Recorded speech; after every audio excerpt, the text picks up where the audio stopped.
Good evening, comrades. I was trying to work out how to introduce Tariq, how to describe Tariq. I know lots of you will know Tariq already, but I was trying to kind of think of a kind of pithy summary of Tariq Godard and his character to put out on social media to advertise this event. And the best I could come up with was that Tariq's a kind of euphoric hybrid of Eric Cantona, Del Boy, and Jean Baudrillard. Which I mean in the best possible sense. As I say, most of you will know Tariq Godard. Tariq's written 7 novels.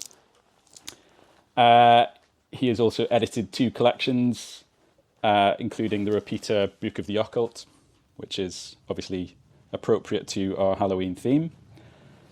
He's also the founder of Zero Books and Repeater Books, the spectre of which is haunting London, haunting our society. We have these 2 kind of, as it were, undead, persisting publishers.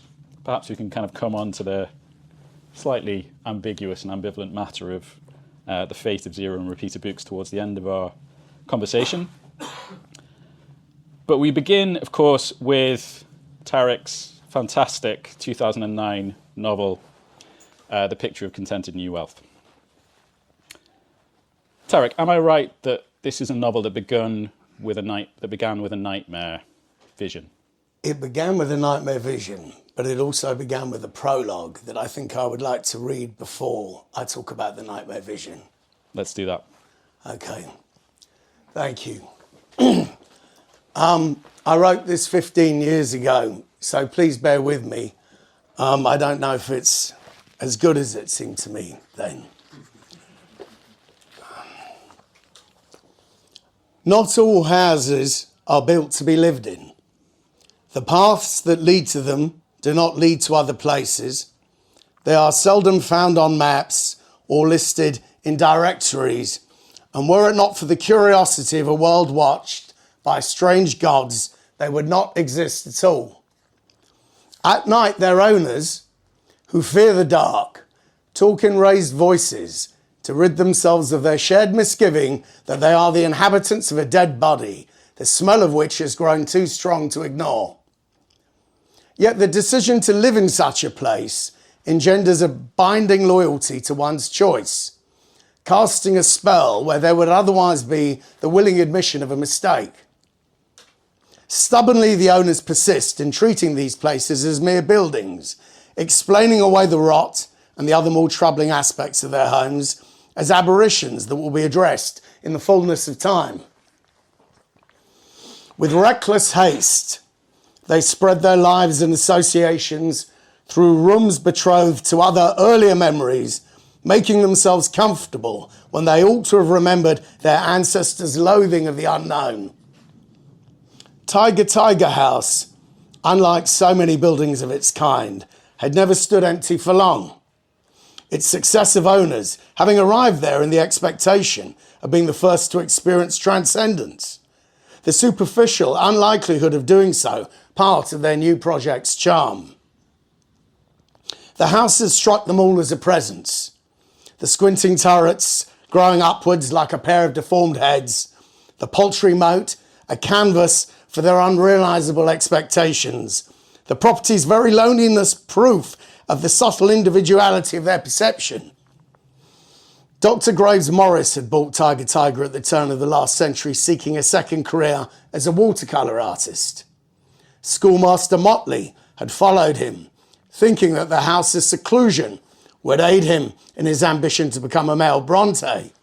And Maureen Crompton, more modestly, thought that the country air would save her ailing health. Others had followed in the belief that they had simply purchased a sound investment. They were all wrong. The house was there for itself, biding its time for the arrival of the thing it had been built for. One after another, its various owners parted with their money, lost sight of their initial purpose, and waited for whatever it was they feared most to happen, never sure that it would, but never forgetting that it might. Alone amongst them all, Brigit Conti knew that she had chosen the house in which she might die but never grow old in. Its old walls, Saxon in inspiration. Its site, she guessed, very like the beginning of evil. Taking a deep breath, she turned to her husband of 6 months, felt the comfort of his hand on her pregnant belly and said, "Yes, I like it here. Dad can pay. I feel at home. I want to stay."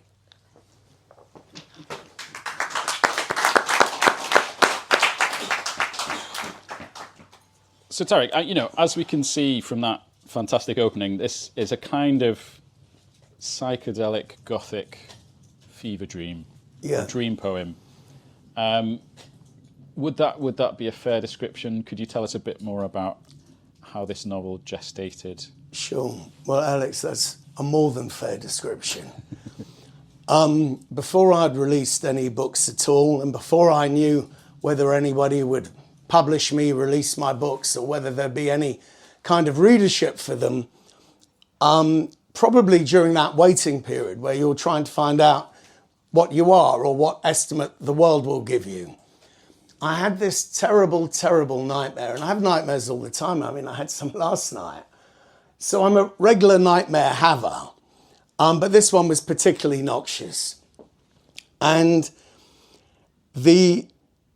I was a woman in this nightmare, terrified, absolutely terrified of things that were happening in my house. My son was outside in our garden, in a country house, very unlike the flat that I lived or grew up in. Our son was in our garden digging up a corpse of a cat. The detail was really important. And I could tell that my husband was having an affair. So unless I've got some deep past life shit, this is a work of unconscious imagination that I hadn't led or forced in any way. And I mean, I know talking about your dreams is supposed to be really boring, so I better pick up the pace and get to the money shot here. I believed that my husband was having an affair and keeping it from me, and that I had an incurable illness and was helpless in some way. And the two really important moods in this dream that coloured it and that I saw it all through were that what was happening to me or being done to me was evil, and that this evil was irreducible. It wasn't something that could be reduced or broken down to the circumstances I just described, but it was something that was being tapped into to make what was happening to me in the dream even worse than it already bloody was, which was about the worst it could be. And the other bit of the dream was that I was terrified in it, really terrified.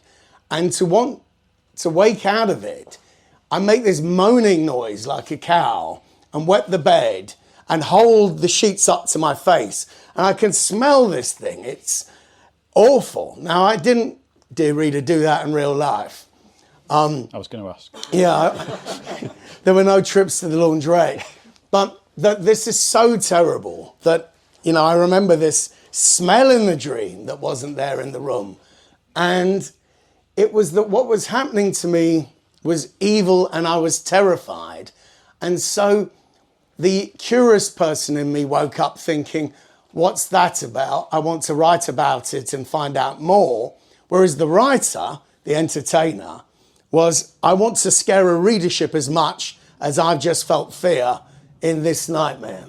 So as you say, just as you say, Alex. Absolutely. So, a very, very powerful and distinctive sort of personal experience, sort of providing the foundation for this novel. I mean, in another sense, you're sort of consciously, or perhaps unconsciously, I'm not sure, drawing on this kind of established literary tradition of the kind of, Gothic country house novel. But perhaps that also has a kind of personal context in that you'd sort of recently relocated to the countryside, relatively, not too, shortly before starting writing the novel. I mean, your first two novels were set in Spain and Moscow, but there has been a turn in your kind of later novels back towards the countryside novel. The ones that you like. The ones that I like. Yeah. I mean, yeah, we have, obviously, I grew up in the countryside and the city was my kind of dream, and I've ended up living in the city. you've done the reverse, haven't you? You The started normal way, yeah. the normal way. Okay, yeah. But I was reading on the train down Thomas Bernhard's Gargoyles. I don't know if anyone's read that. I presume some people have. And there's a quotation in that novel: "Brutality in the city is nothing compared to brutality in the country, and the violence of the city is nothing compared to the violence of the country." Yeah, I mean, that's in Conan Doyle as well, where Holmes will say to Watson, "You see these pastoral fields, I just see small petty lives looking to do one another in," you know. I mean, there's no doubt you're surrounded by death all the time in the countryside. You know, you can't leave the house without a dead shrew or a weasel or something showing up. So it's raw. I mean, I'd like to agree with you because it fits. But I've found that the amount of time it takes for experience to gestate and then be fictionalised, at least with me, I'm not John Updike. I can't have someone come do an interview with me and then I've got a short story about it in a week for the New Yorker. Things take years with me, years. And at that point, I was actually writing about an imaginary countryside and a dimly remembered countryside from trips, and with heavy dosages of imagination. Whereas what I'm writing now, having lived there for 17 years, which is a ridiculous amount of time, and I accept that it doesn't matter how long I live there, I'll never be local. But now it's starting to really come through, and I have my countryside. This was still a prototype, quasi-imagined countryside based on some really strong impressions. So it wasn't quite my turning my life into fiction yet, because I take a very, very long time for things to percolate and then become a fictional assistance to me. I don't have a fast turnaround like that, because I'm not saying the world is less immodest than saying history is, I suppose, but the world's most autobiographical writer in an obvious way that I can see. Absolutely. So, I mean, let's talk more about those kind of influences then, those kind of literary and other kind of cultural influences. Perhaps we'll come on to talking about the kind of 80s backdrop to the novel. I mean, coming back to this notion of a kind of, psychedelic text in some senses, were you drawing on a kind of 60s, 70s tradition of psychedelic horror? I mean, yes. I could see shades of Suspiria, shades of The Exorcist at times in the novel. Yeah, but also the creepiness of London weekend TV, Tales of the Unexpected, really shit scary stuff like that. You read the short stories and they're just children's whodunits, but with nasty stuff in. But watching them, often with great actors in, you saw more in there than there was, because there was more in there than the actual script, They were more like Robert Aikman or something. So it was a tribute to all the stuff that was considered normal in the 70s and 80s, and on television then. It was actually deeply terrifying, because you were always having to pretend you were normal. You somehow shoehorn normality into spaces we never would now, because we'd realise it for the abhorrent madness it is. So it was partly that. It was partly the false Spectre versus Rector. This sort of Marquis Smith take on The Exorcist that I realised would be quite a good structure for a philosophical discussion I wanted about good and evil, which also 17 years ago wasn't a very cool thing to do in a metaphysical novel. And I also I'd read some horror and I was really disappointed. I was reading niche genre dog toss. I wanted something like Henry James's Turn of the Screw or M.R. James. I wanted more stuff like that. The great expression you used, elevated horror. And there wasn't. There was just extremely generic, formulaic stuff. You go into it knowing that you're supposed to be terrified. It's extremely procedural. You can coordinate all the points, and the object is that you do that. And that isn't it for me. So I wanted to write, as writers often do, the kind of thing you want to be reading. So I wanted horror with literary levels of plausibility as well. And of course that upset people in the horror niche quite enormously, because I was really tactless in those days and just came out and said it. You've changed dramatically since then. The game moves on, Alex. Maturity is a gift. So all of those things, if that answers your question. Absolutely. But how about this 80s context? Was that just a case of this kind of, I guess we might say, hauntological or popular modernist kind of childhood context of, BBC, kind of, I guess, sort of soft horror or ghost stories? I left all that stuff to our authors. Yes. Okay. I had a lot of skin in the game. Okay. But the 80s is Well, there's sort of two parts to this, but just the 80s part, because part of it's to do with Warwick in the 90s, weirdly, in that book. Okay.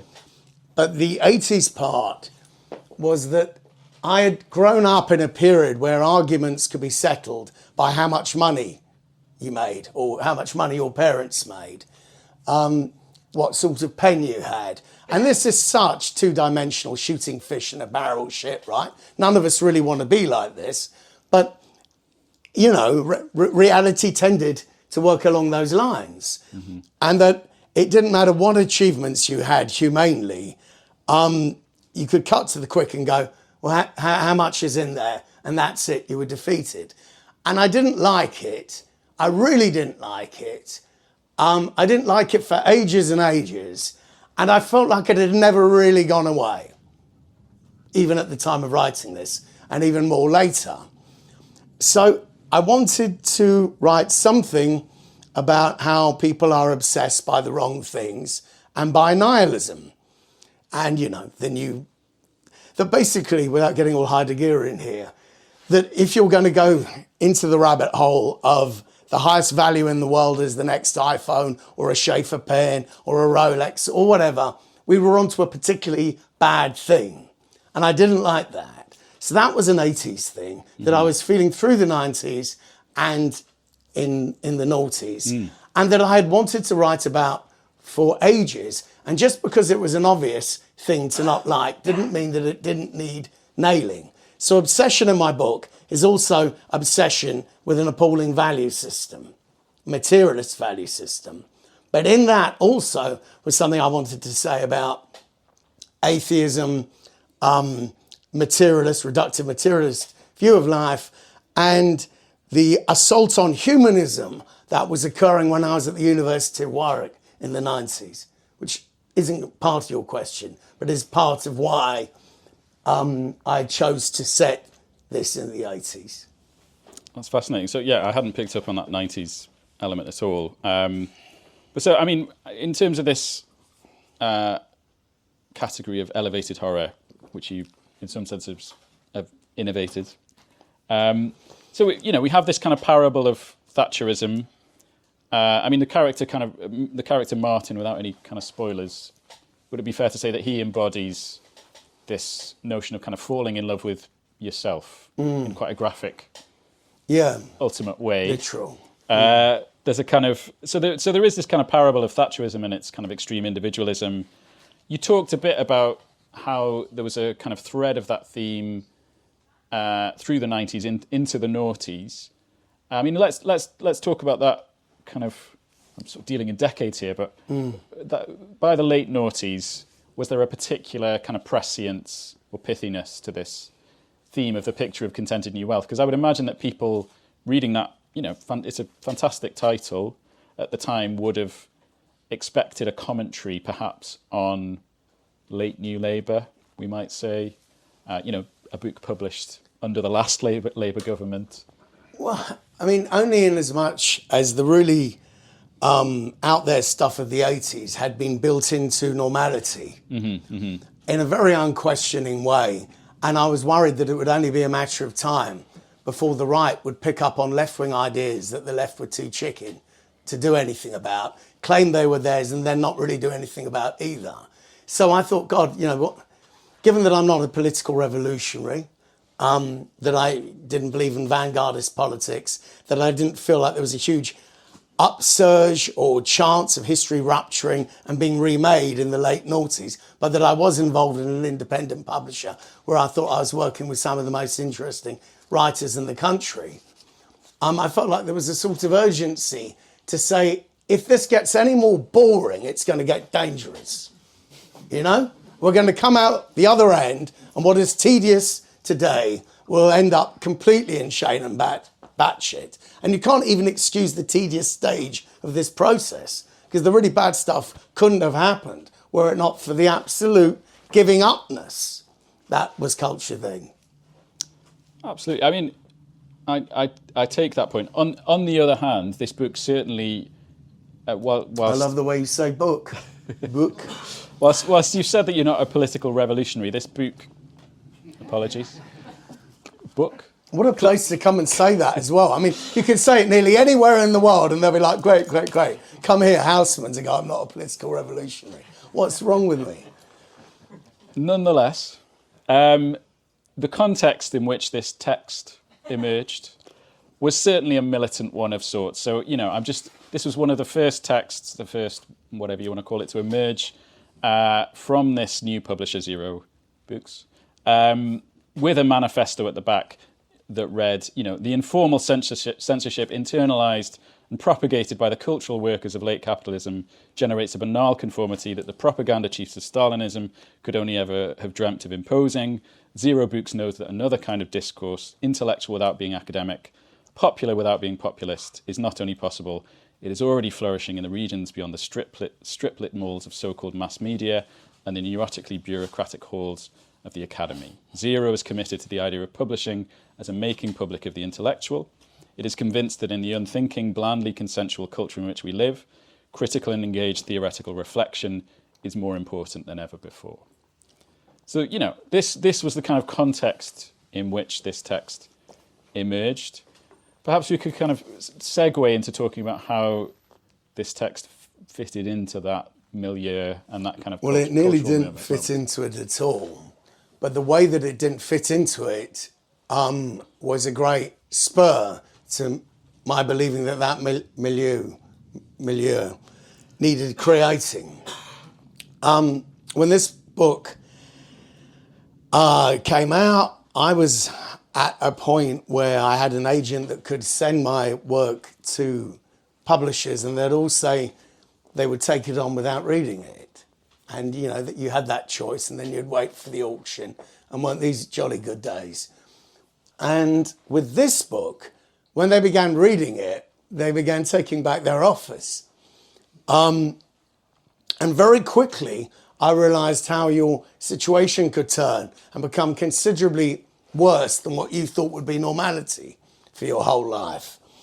And finding that I'd gone from a position where I thought all doors were thrown open to me to one where I was being asked to rework the book, justify this bit, change that part. Had I thought about the ending being different? I thought, my God, I'm not safe here. How long am I going to be able to carry on like this? So although it had already been on my mind that there were people that I could never imagine being published, given what publishing was like, it became even more pressing. And this is something I've edited out of my own history because it's probably the least exalted part of it. But I thought, what will happen to me? I don't want to change any of it, you know?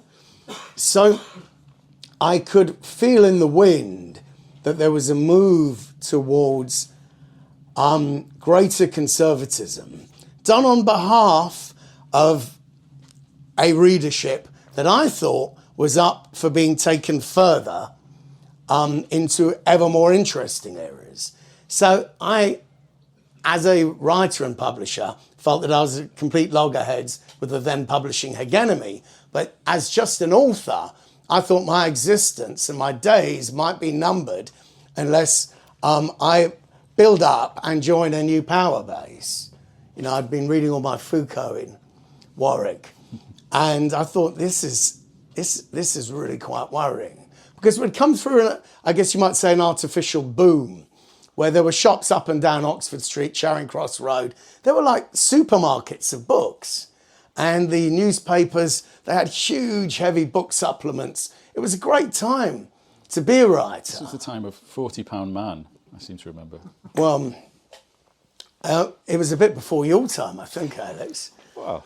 But Not sure about it that. was, I felt like that was ending, and what was coming next, not just in politics, but in publishing, would really mean that there was nowhere for people like me to go. Absolutely. Well, I can just sort of echo that as I don't think I would be a writer now without that kind of space, that kind of cultural platform that Zero and then Repeater offered, which was absolutely, as you say, providing a space that no one else would provide and a form of freedom that no other publishers would provide, and perhaps, still wouldn't. I mean, do you think it strikes me that another facet of the kind of Zero going into Repeater identity was, in distinction from some of the other left publishers who will remain nameless. They're all over the shop. So, I mean, there's an element of kind of danger, we might say, and a kind of Gothic sense of kind of transgressiveness to Zero and Repeater from the start, perhaps propelled by Mark Fisher and his kind of thinking and his kind of Gothic heritage, we might say. Would that be fair to say? I mean, I'm thinking of the Repeater logo, which is kind of a gun, shaped like a gun. No one's ever commented on this. I was sort of worried that they did when we first got it. Yeah. I mean, yeah. I mean, what you're saying is that we weren't a typical nest of activists or politically orientated individuals, part of a recognisable left. I mean, I'm not a goth. I'm too cheerful. But I do have a Gothic sensibility too. And most of the people, yourself included, I mean, again, even this evening, one well-placed drone missile and we're going to wipe out a lot of writing talent. I can see it in here, potential and actual. But most of the writers I work with weren't traditional political animals. They had come in from art or rock and roll or writing or music or culture in general or God knows where, but they weren't looking for us to be the political arm of a social movement that had a manifesto and was about to be co-opted into the Labour Party or the SWP or whomever. So I think that was really a reflection of the fact that we weren't working with a very dogmatic brief. There was nothing didactic. It was a case of it was really a case of, I mean, God, it sounds elitist and individualist put like this, but of bringing interesting people together. So that they weren't at the mercy of the dominant, aggressive mediocrity of that period.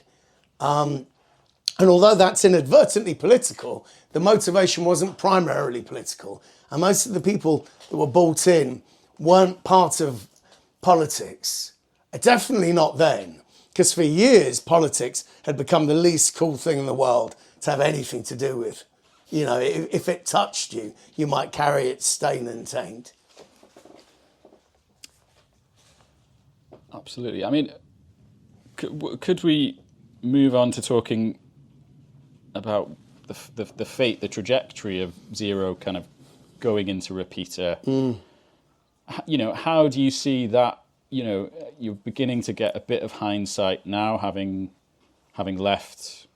Been out for 2.5 months. 2.5 months. Maybe that's maybe that's the interval that we all need for a sense of objectivity. How do you see that trajectory? We have this kind of 15-year period, roughly 15 years from 2007, 2008 to 2004. I mean, we can talk about, Zero and Repeater going forward. There are still, fantastic books coming out. There are, yeah. But you've left that cultural space that you just talked very eloquently and powerfully about. Alex, take the bull by the horns. What are you asking me here? What happened with Zero? What happened with Repeater? Well, Zero, unfortunately, in the absence of state subsidies or any major publisher wanting to put money behind the sort of thing we're talking about, and there were no state subsidies, and every major publisher I talked to about being a publisher went, you stay in your lane, you're a writer. Don't be mad. It'll be a disaster.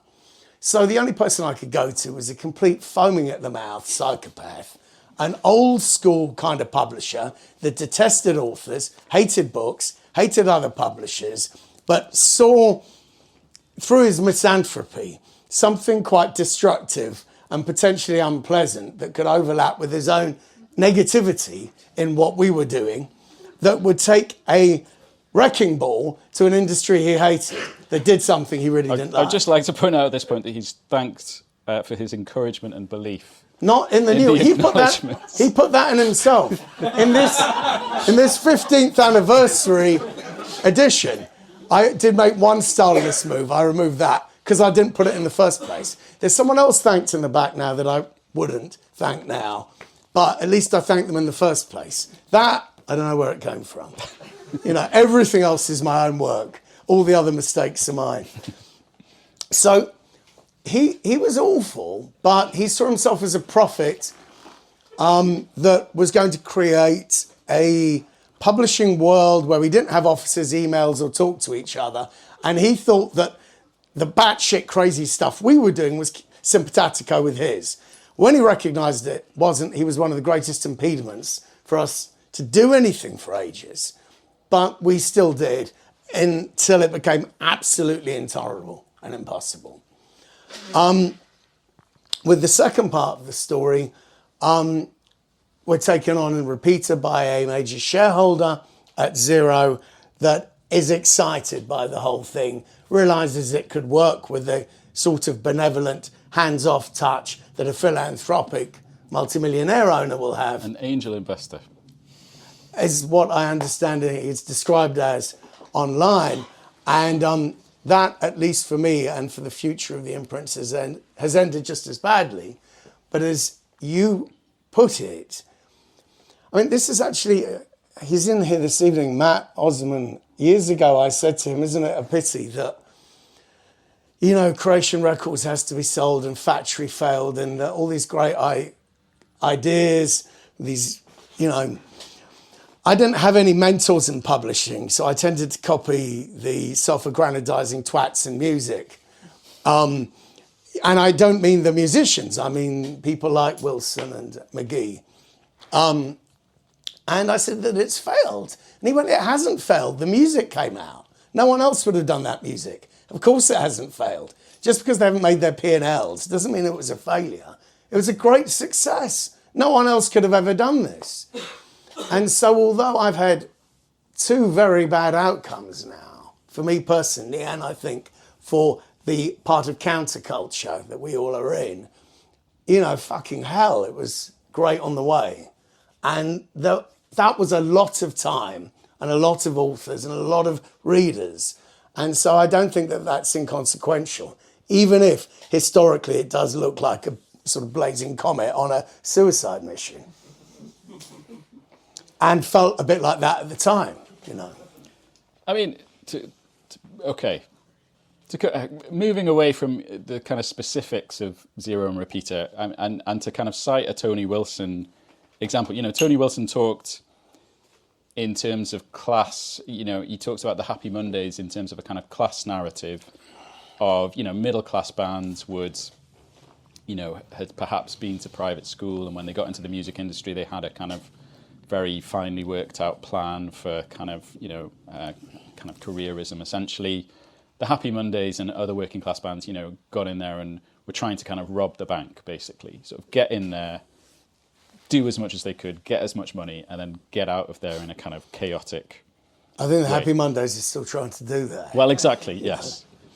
I mean, is there a kind of wider point here about cultural production under capitalism, that is all that can be managed ultimately, that all you can do in a society that's inimical to radical art, progressive art, avant-garde art, groundbreaking art of any kind, is to rob the bank, is to kind of get in there, smash and grab, You might get kind of 10 years, you might get 15 years, but... Not as an individual, but yes, as an organised collectivity. Individuals that can entertain will be forgiven anything and will eventually always find their berth and be tolerated because they're just really good. Even reactionary dullards will bend the knee in awe at brilliant art, brilliant self-expression. So as an individual, there's always a way through. You can probably carve out your own niche, erect the gates, build the wall, patrol it, and you might be okay.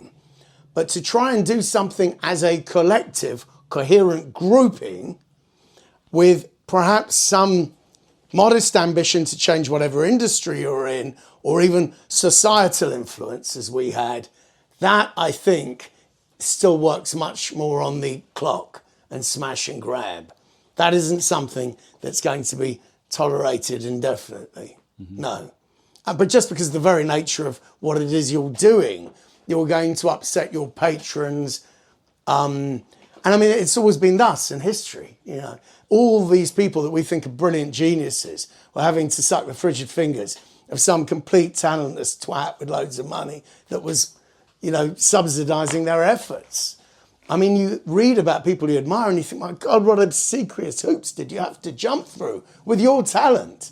But here's the thing. History remembers the people we're talking about and not the people that subbed them. But in answer to your question, I think, I mean, you know, you're a great writer. You're going to always find a publisher. Where it goes wrong is if you're a young writer, a fresh writer, experimental writer, somebody that's come through because they're part of the movement and collectivity. And when that goes, those voices are vulnerable.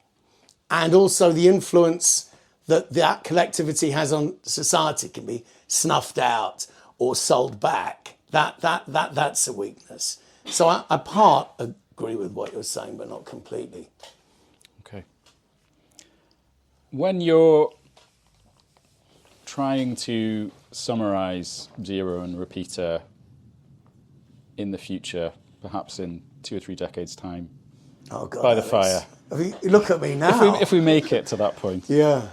What will you say was the point? What was the kind of meaning of this adventure? We're alive and we don't agree, right? Okay. You know, what's the point of art? To show that you were here, that all this life stuff happened to you, that it was important because it happened to you, and this is how it affected you, and this is the beautiful thing you've made out of it. And I would say that what you're talking about there, what was the point of Repeater and Zero, is the publishing equivalent of wondering and awe expressed collectively. That here we all were, and this is how it seemed to us. And seeming like this is what we tried to do with it. It's not, it can sound almost desperate. Notice us. You know, we don't just want to be chucked into the dustbin of history or thrown out of the window like human dust. But it's an important way of saying that it mattered, that you had consciousness. That's what I'm all for. It did matter.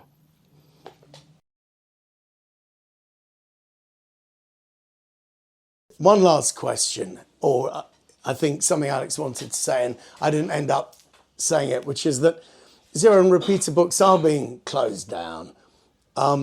That there's been no public statement, so it doesn't look as though it's happening, but it is. And it happened because I had a row with the owner about Palestine, and the only way that he could get rid of me was by closing the imprints in the end. And though there isn't any acknowledgement of this in the public space, it will happen in 18 months, which was why what might otherwise look like a monstrous act of egotism, from me, leaving the imprints they've got to close, isn't something that I willed or thought should happen just because I'm not there, but it's happening, which is why I'm not there and took my early retirement. Anyway, thank you very much.